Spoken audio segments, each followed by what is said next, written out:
Dress যদি 10,000 টাকা দিয়েও কিনি সেটাও আমি একদিনের বেশি পড়তে পারবো না, 20,000 টাকা দিয়ে ড্রেস কিনে সেটাও আমি একদিনের বেশি পড়তে পারবো না। আরে আপা, আপনারে দেখলেই বোঝা যায় আপনি ফকিন্নির মাইয়া না, ধনির ললনা। তা এখন যে শাড়িটা পরছেন সেটার দাম কত আপা? আমার পার ড্রেসের দাম থাকে যে শাড়িটা পরে আছি এটার প্রাইস হচ্ছে একদম 10,000 টাকা। কোন কি আপা, 10,000 টাকা? তাই এই শাড়ি কতদিন পরবেন আপা?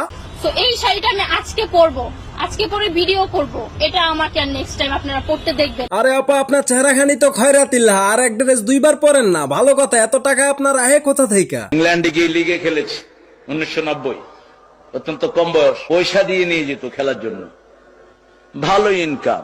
দেখছেন হ্যাঁ, ইনকামের সোর্সটা। এই জন্যই তো কই এক ড্রেস দুইবার পরে না, অথচ ড্রেসের দাম 10,000 টাকা। ব্যাপারটা বুঝছেন? হোকামারা দিতে দিতে একবারে হয়ে গেছে কোটিপতির মাইয়া। Oh my god.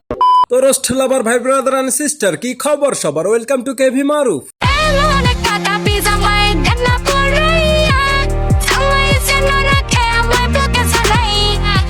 আচ্ছা আপা, আপনার ড্রেসের দাম 10,000 টাকা, মাথা থেকে পা পর্যন্ত থাকবো সব সময় ঢাকা, কিন্তু না, এসব কি দেখতেছি ভাড়া? নায়িকা হতে গেলে বা একটা মডেলের সব ধরনের ড্রেসই পরতে হবে। কেউ দয়া করে আমাকে ভুল বুঝবেন না, কারণ আমাদের ক্যারেক্টারের ক্ষেত্রে যখন আমাদেরকে যেটা পড়তে বলা হয় তখন সেটা পড়তে হয় আমাদের। আমরা মডেল তো। মডেল ফ্রম কাউয়ারচর, হের মতো নেংটি পরা মাইয়া নাকি আবার মডেল? আচ্ছা, তোর মতো নেংটি পরা মাইয়ার লগে মডেলগিরি করে কেডা? সাকিব খান।